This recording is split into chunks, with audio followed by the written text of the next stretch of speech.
un anhelo que tenemos de hace mucho tiempo de contar la historia viva de nuestra ciudad.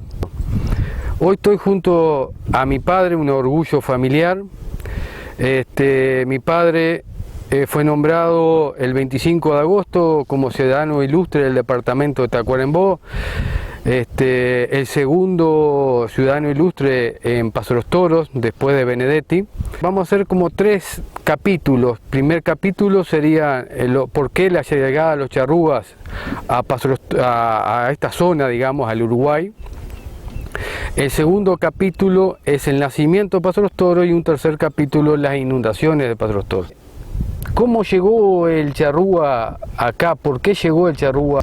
Bueno, como todos sabemos, en América no existía el hombre, sino hace 20.000 años entró por el norte, el estrecho de Bering, en una gran bajante, un cambio climático, y ahí entraron los guaraní, los aztecas, los incas, los mayas y todas esas razas del norte de América.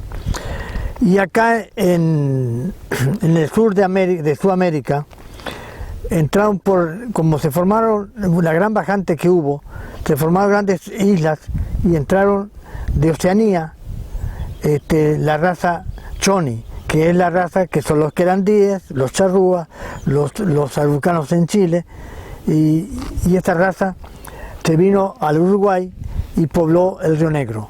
¿Por qué el Río Negro? Bueno, lo que tiene el Río Negro, tiene cada pocos kilómetros médanos de arena, y en aquella época tiene la ventaja estos médanos de estar rodeados de monte, contra el río, vertientes, y tener vertientes con agua pura, y además para poder hacer fuego, porque te imaginas que en aquella época, al no ver rumiantes, había grandes pastizales y se podía formar, si vos te prendía fuego, un gran incendio. Entonces en esos médanos vivían con cama blanda, toda esa ventaja lo que tenía un médano.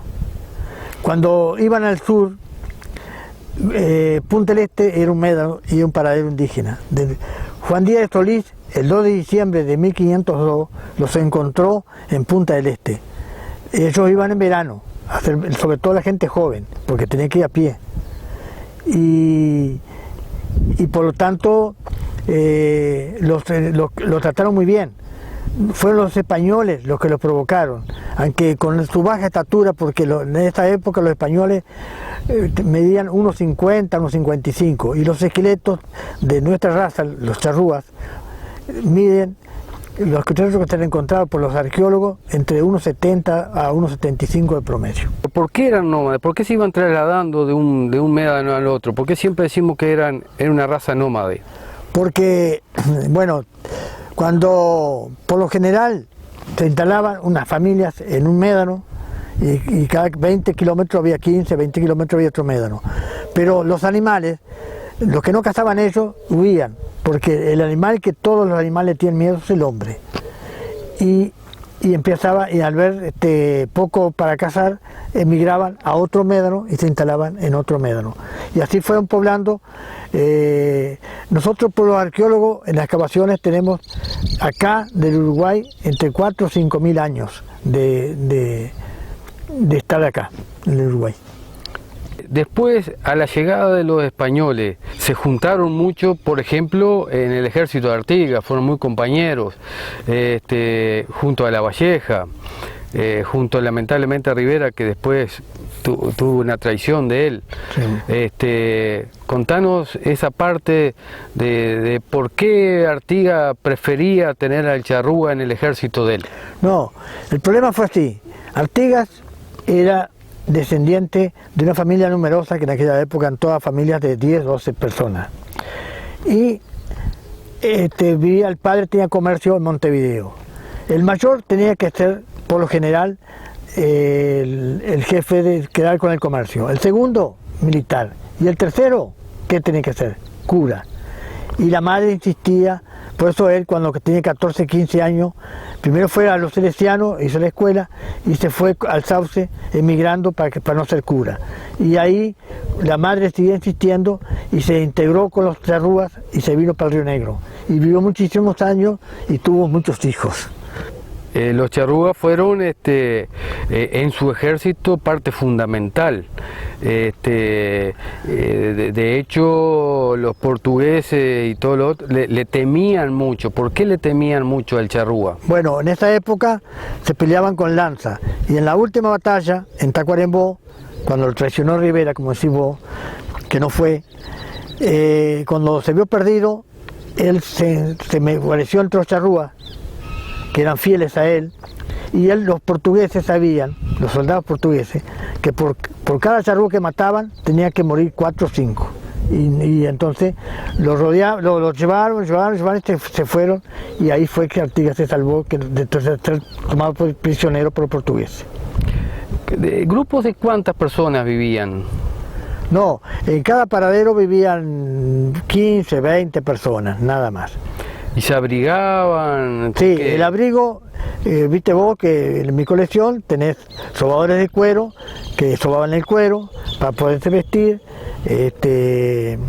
bueno, boleadoras, flechas, lanzas, cuchillos, punzones para perforar el cuero y para poderse vestir. Las mujeres, ese trabajo por general de las mujeres. O sea que la vestimenta principal era el cuero. El cuero. Y con ello también hay algún resguardo también. Sí, bueno, porque el invierno lo usaban de la piel hacia adentro y en verano la piel hacia afuera, por ser más fresco. Y usaban un quiapí en verano y en invierno un sacón grande hecho todo de cuero. ¿Qué es un quiapí? Un quiapí es como un calzoncillo hecho de cuero. ¿Qué pasó en Salsipuede con los charrúas? ¿Por qué fue? No, lo que pasa es que los charrúas, Rivera, para ser presidente, le pidió a algunos portugueses dinero, por siempre la plata manda. Entonces les donó al coronel Barreto 40.000 cuadras, al coronel Neto, que está en la Gloria, 40.000 cuadras, y al coronel Cuadro, 40.000 cuadras. Y esa gente le pidió, porque los charrúas decían que era campo de ellos, y entonces, los portugueses querían que los desalojara, y por ahí vino la matanza. Donde algunos se salvaron huyendo hacia el norte del Uruguay. Ah, efectivamente, y ahí fue donde mataron a Bernabé y emigraron hasta el Río Grande del Sur y después regresaron a Tacuarembó, a la tierra de Gauna, que el señor Gauna los protegió. Para poderlos engañar tuvieron que darle mucha bebida porque ellos eran medio como que les gustaba la bebida, ¿no? Sí, eran afectos al alcohol. Por lo general los españoles mandaban una carreta llena de alcohol, con barriles de alcohol y ellos se emborrachaban y aprovechaban para hacer la matanza.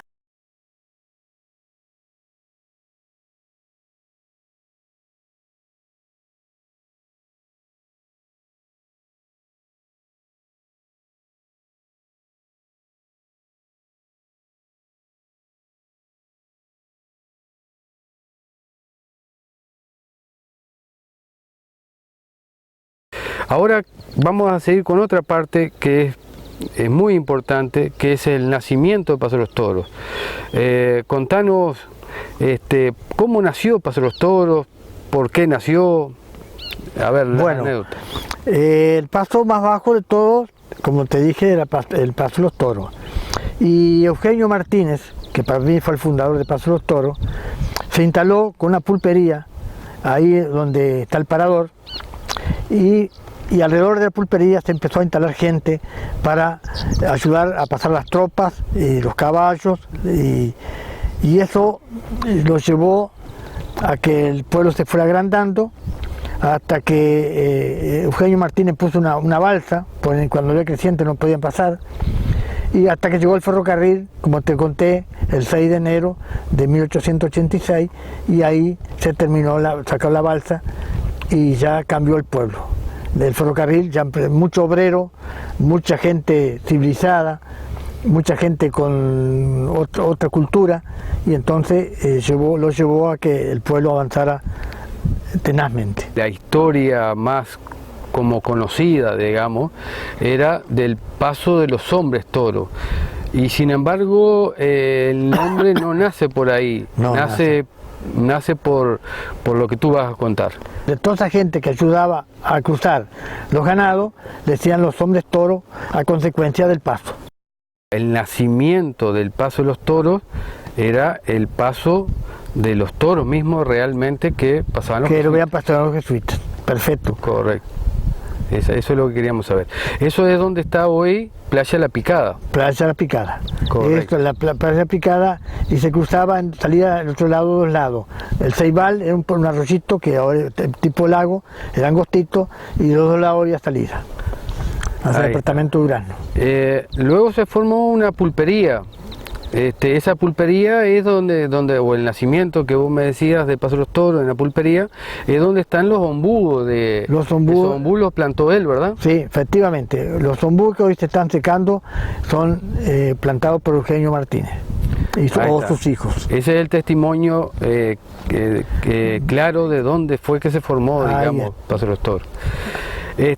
Tú en algún momento me contaste de que Artigas estuvo acampado ahí también.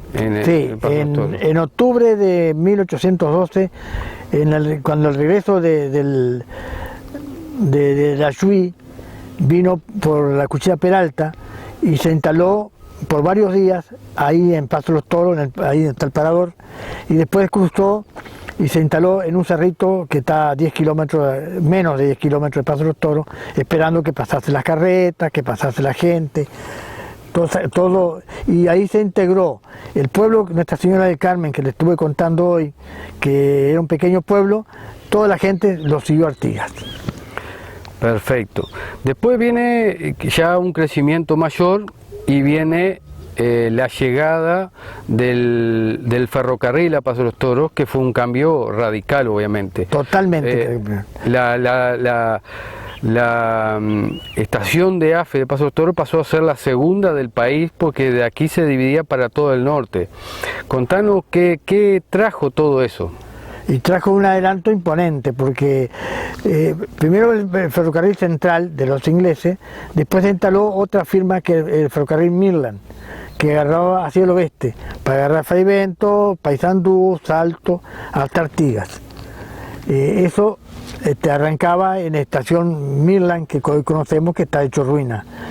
Y bueno, y estación central era donde conocemos la estación. Contanos un poquito de la batalla de Tres Árboles, cómo fue, cómo se armó, y cómo fue la estrategia para poderle ganar un número reducido a una cantidad tan grande. Bueno, el general Villar se apresuró un poco y lo alcanzó justo llegando al paso a Tres Árboles. Perdón, pero el general Villar era el general del ejército de gobierno. Ahí está. Perfecto. Pero Villar no sabía que se había integrado la división Flores y parte de gente de Durazno, que eran mis parientes, y un señor García que era suegro de un tío mío, pero era primo de mi abuelo, y contó toda la historia, y yo era un niño de 14, 15 años, y ya me quedó presente para toda la vida.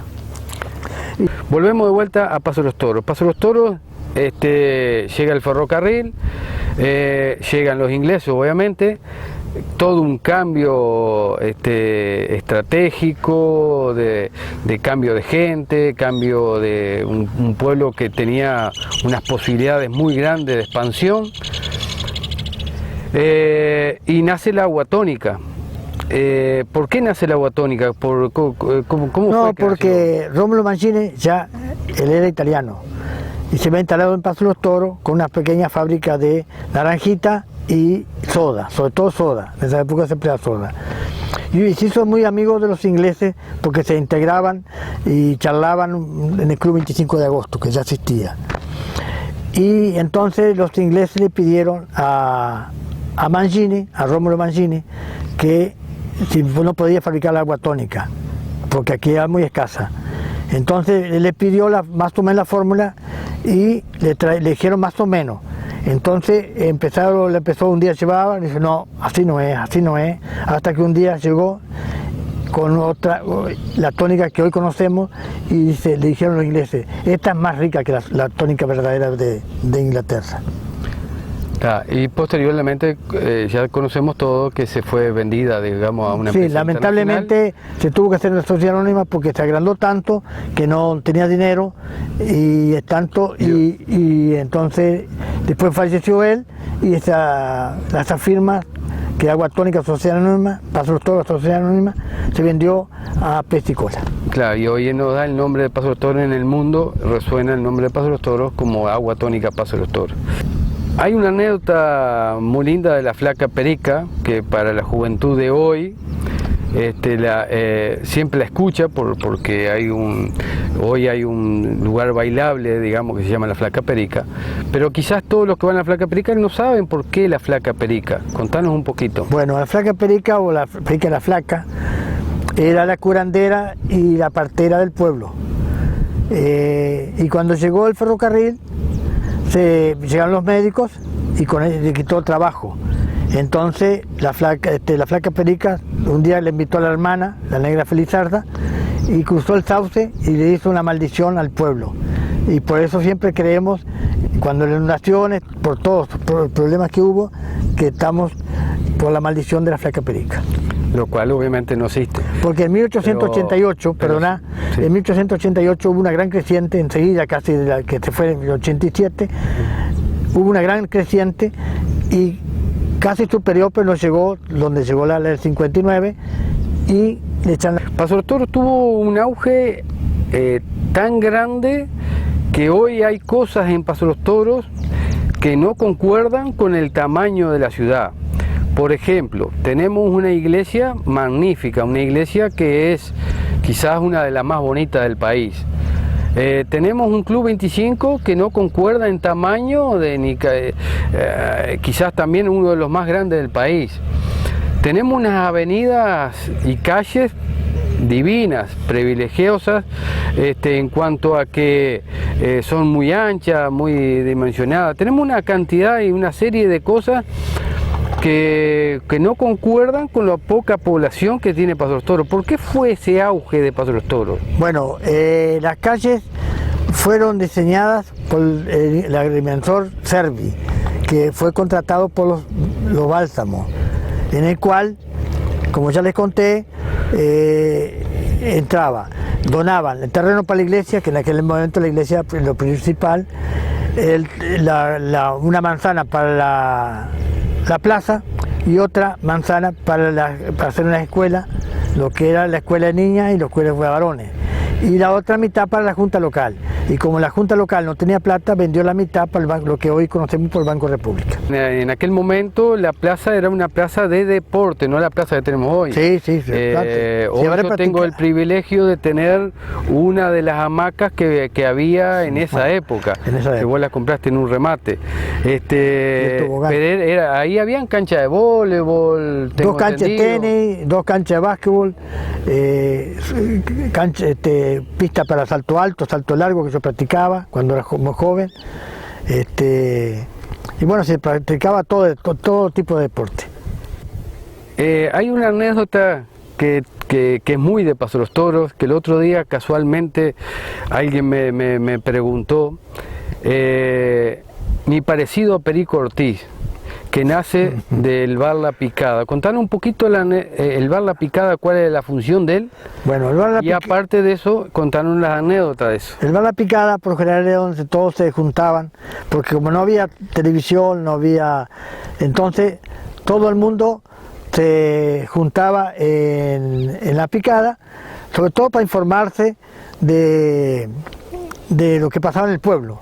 Y sobre todo cuando fallecía una persona, que ponían con Jesucristo un recordatorio, los nombres y todo eso.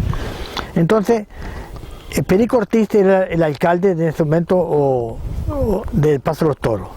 Y tenía campo de otro lado, si puede. Y ya estaba la balsa, pasaban con una balsa, y un paisano venía de aquel lado, y lo conocía mucho a Perico Ortiz, y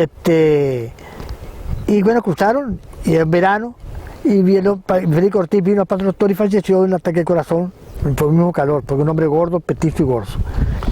Y bueno, llegó a La Picada a informarse de lo que había pasado. ¿Viste que falleció? Le preguntó, le dijo uno. No, Federico Ortiz. No, que va a poner Federico Ortiz, que yo crucé a mediodía. A mediodía crucé en la balsa con él. Pero Ortiz, fíjate ahí está la, mirá, está la cuestión de Jesucristo, y dice, ¿qué va a ser Federico Ortiz? Tiene parecido Federico Ortiz y a Jesucristo.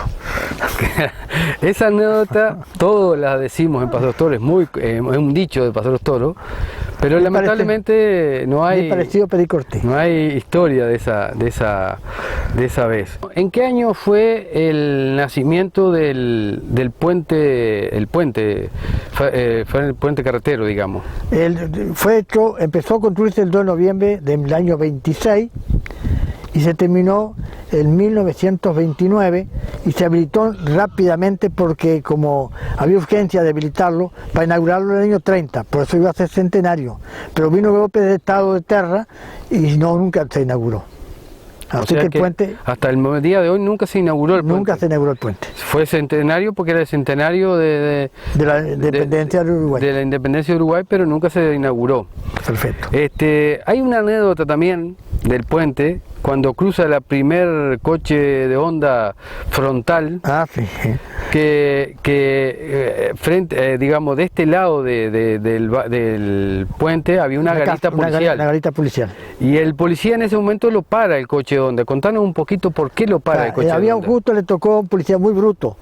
Entonces, cuando vio que venía la Honda frontal, dice, pare. Y dice, ¿por qué? Le dijo el chofer.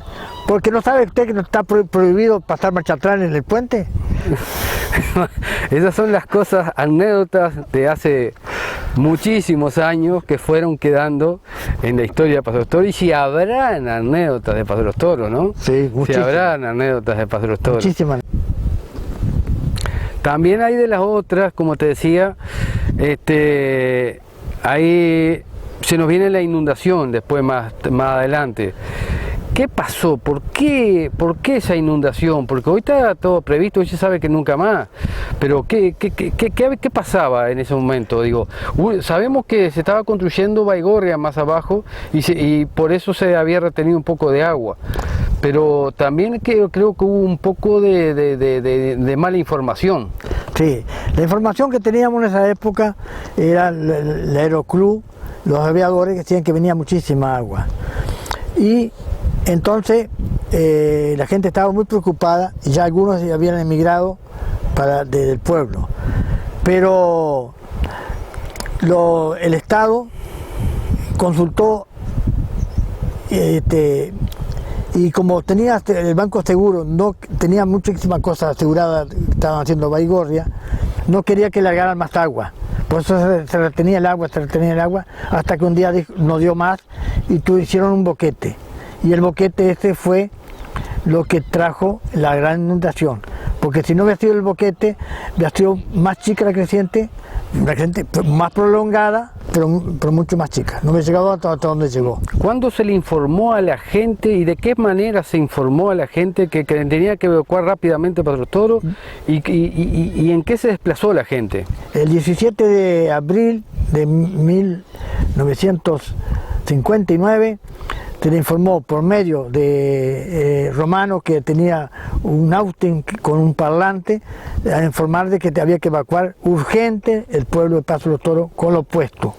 Y tomó el poder los militares y la gente toda a pie, prácticamente a pie, y en tren, varios trenes vinieron y se desalojaron donde lo que hoy mi señora se fue para Montevideo en el tren. Nosotros quedamos en campaña porque yo tenía un mapa geográfico en el cual estaba sobre la 480. Claro, el campo tuyo está a 13 kilómetros del Paso de los Toros y tú sabías que no iba a llegar el agua ahí. Al casco. Y muchos vecinos se quedaron ahí.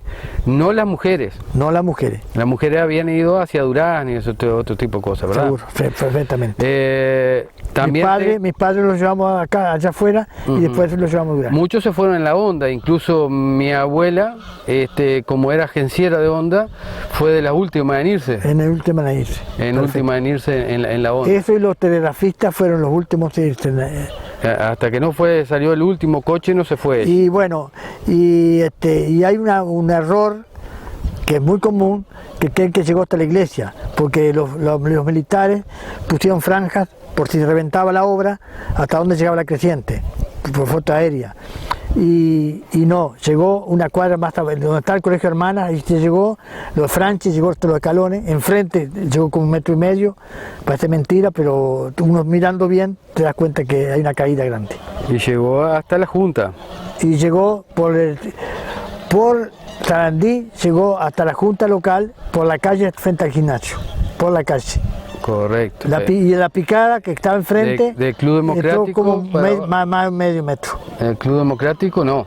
El Club Democrático no llegó. Como referencia, no llegó. No llegó. Está. Obviamente, después de la inundación, vos me contaste en algún momento que vos fuiste quizás uno de los primeros, que como curioso que fuiste siempre, de venirte a Paso de los Toros, a caballo, te permitieron entrar y ver cómo había quedado. No, entramos en auto y fuimos a casa de mis padres, que había llegado el agua un poco, 1/2 metro, pero destrozó todo, porque no lo dejaron sacar casi nada, solamente ropa. Y ¿Qué veías en la ciudad, digamos? ¿Qué había? Los animales, vos me dijiste que había, en donde era la sede de la vaquilla, habías visto un capincho, por ejemplo. Sí. En la plaza eran chanchos, gallinas, perros, allí en la Pingüe, donde está, ahí para abajo, a media cuadra, había carpinchos sentados, y así, todos los animales. Todo lleno de Pero animales. entramos y tuvimos que salir todo Paso de los Toros estaba a custodia del ejército. Todo custodia del ejército. En ese momento vino a Paso de los Toros el presidente hoy fallecido de Cuba.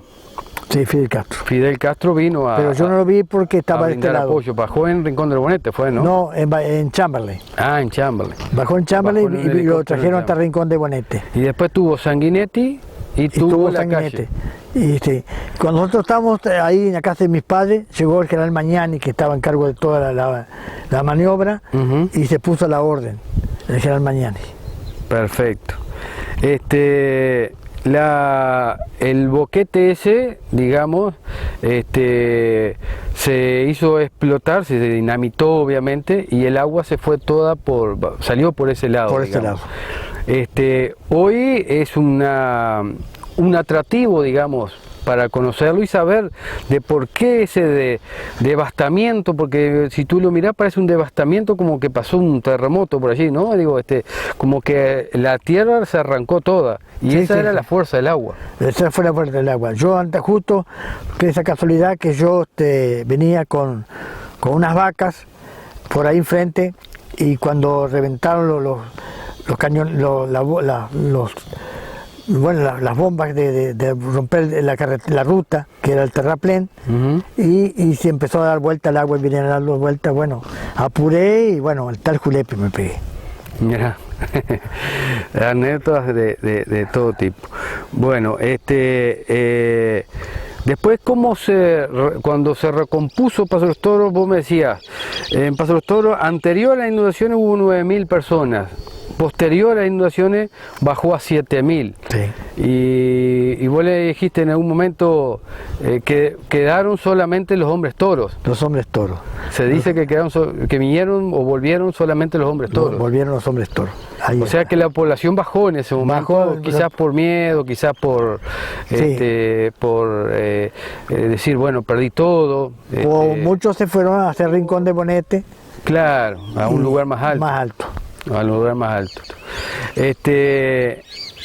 O sea que hubo un antes y un después, obviamente, de las inundaciones de Paso de los Toros. Contame alguna otra anécdota que te acordés de Paso de los Toros, si es que te viene a la mente alguna otra cosa importante que no haya quedado en el tintero. Hay muchísimas anécdotas. Los carnavales, por ejemplo, eran muy grandes. Los carnavales en calle Sarandí ocupaba las 2 manzanas y bueno, y ya multitud de gente y donde había murgas y cantaban 2 tablados y bueno, la gente concurría toda la semana de carnaval. Paso de los Toros hoy está alicaído en muchas cosas, pero lo vamos a reflotar porque los isabelinos, como salimos del 59, como salimos de varias, somos los hombres toros. Somos los hombres toros y lo vamos a reflotar. Con esto, a la juventud la invitamos a que todos, entre todos, saquemos el pueblo adelante.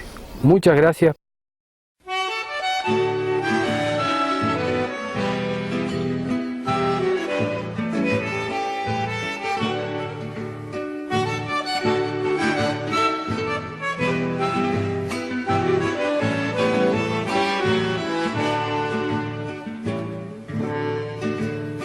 Hicieron pueblo en el 903 y creció el caserío y tuvo rostro y las casitas se multiplicaron.